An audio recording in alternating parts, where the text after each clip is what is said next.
बाल संरक्षण आयोग की सक्रियता से जुड़ी इस वक्त की बड़ी खबर और अच्छी खबर उत्तर प्रदेश के जनपद अयोध्या से है, जिसमें बुधवार को आयोग के अध्यक्ष के साथ संयुक्त निरीक्षण पर आयोग की सदस्यता सुचिता चतुर्वेदी अयोध्या पहुंची। यहां उन्होंने समीक्षा बैठक कर बाल संरक्षण से जुड़ी सरकार की योजनाओं की प्रगति परखी। बैठक के बाद कुछ माह पूर्व रामनगरी में दरिंदगी की शिकार हुई मासूम के पिता ने आयोग के सदस्य से मिलकर पुलिस पर निष्पक्ष कार्रवाई न करने का आरोप लगाया। इस पर उन्होंने बालिका के पिता को मामले की सीबीआई जांच कराने को लेकर प्रदेश सरकार को पत्र लिखने का आश्वासन दिया। चैनल 18 भारत के लिए अमिताभ श्रीवास्तव की ये रिपोर्ट।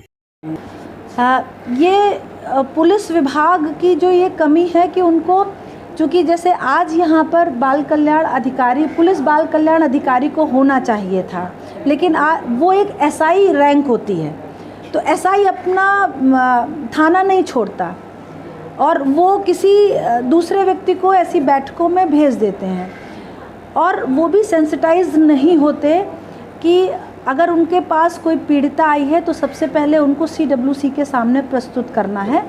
ये समस्या केवल अयोध्या जनपद की नहीं है, अक्सर ऐसा देखा गया है कि पुलिस इसको लेकर सेंसिटाइज नहीं है। इसलिए आयोग ने बहुत जल्द ही आयोग का पूरा आईसी मटेरियल और एक हैंडबुक तैयार कर रही है, और उसको लेकर हम प्रत्येक थाने में वो हैंडबुक रखेंगे कि पुलिस विभाग को अगर ट्रेनिंग नहीं भी दी गई है, वैसे इनकी ट्रेनिंग बराबर चलती रहती है, लेकिन बाल कल्याण पुलिस अधिकारी बदलते रहते हैं, तो इस कारण जो कहें कि उनको जो सिखाया जाता है, क्योंकि नया अधिकारी आ जाता है उसको फिर सिखाना पड़ता है, इतनी जल्दी ट्रेनिंग नहीं हो पाती। इसलिए एक हैंडबुक रखने की बात कही गई है।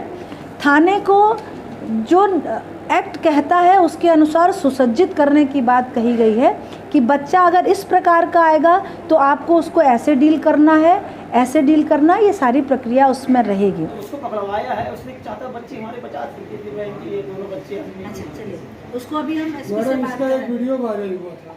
हाँ, वायरल कर देते हैं। नहीं दीदी, हम कोई बात जानकारी तो है नहीं। चलिए कोई बात नहीं। अपने पास रखे तो बच्चे बच्ची का हमारे खत्म हो इलाज जाता कैसे है। करा रहे हो? बच्ची का इलाज कैसे चल रहा है? बच्ची वहाँ क्या नाम है, लखनऊ में करा रहे हैं दवा।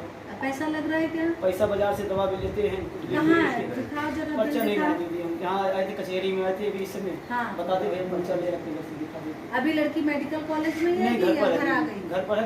अब इलाज कैसे चल रहा है? दवा ववा लेके आते हैं बाजार से, और क्या नाम है, पट्टी वट्टी लगाते हैं यहाँ पर। ड्रेसिंग आप करते हैं कि अपने हाथ से करते हैं? अच्छा, और कोई और ड्रेसिंग नहीं नहीं, और कोई नहीं, ठंडा सुविधा। अच्छा, और वहाँ से लखनऊ से अपने कहीं भी सुविधा मिलेगा, फिर उसके बाद 2 घंटा इंतजार करें, वहाँ सुविधा भी नहीं मिला, बस से लेके चले आए बच्चे, रोडवेज से लेके आए हैं। क्या बताएं, बहुत तो आपसे तो आयोग संपर्क किया था, आयोग ने आप आयोग के संपर्क में भी थे, तो जब ऐसी व्यवस्था थी तो आपको आयोग को बताना चाहिए था। आयोग आपसे बराबर संपर्क में है। नहीं, फोन नहीं लगा हमारा। आयोग आपसे बराबर संपर्क में है, बराबर फोन कर रहे हैं। चलिए कोई बात नहीं। एक तो आपको इसकी मेडिकल की सुविधा हम दिलाने जा रहे हैं, और दूसरा हम जरा एसपी से बात करेंगे कि इसमें क्या जांच चल रही है। सीबीआई जांच करा दीजिएगा। ठीक है, हमारा फिर भी संतोष हो जाएगा। ठीक।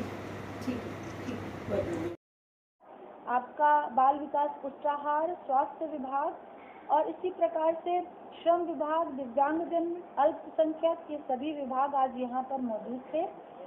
इनसे बातचीत करके ये निकल कर आया कि आपस में ही एक दूसरे में कोऑर्डिनेशन ना होने के कारण बहुत सी योजनाएं सरकार की चल रही हैं इन बच्चों के लिए, और जो एक दूसरे विभाग को भी नहीं पता। तो हमारा आयोग का उद्देश्य इस समीक्षा बैठक का यही रहता है कि दूसरा विभाग भी किसी और विभाग की योजनाओं को जाने और समझे।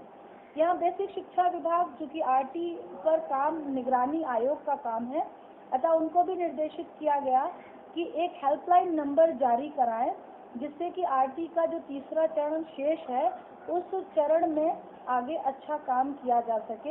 हेल्पलाइन नंबर से काफ़ी सहूलियत होगी, और ऐसे स्कूल जिन्होंने आरटी का एडमिशन लेने से मना कर दिया, उनके ऊपर भी एक्शन लेने की बात की गई है। यहाँ देखने में आया कि समाज कल्याण विभाग द्वारा संचालित राजकीय आश्रम पद्धति विद्यालय संचालित होते हैं, ऐसे विद्यालयों में कहीं शिक्षकों की कुछ कमी है, तो उन शिक्षकों को डाइट से जो बीएड के से ट्रेनर्स होते हैं, जो ट्रेनिंग लेते हैं बीएड के, तो उनकी इंटर्नशिप उन स्कूलों में हो जहाँ पर जहाँ शिक्षकों की कमी है और वो उनके माध्यम से शिक्षकों की कमी को पूरा किया जा सके।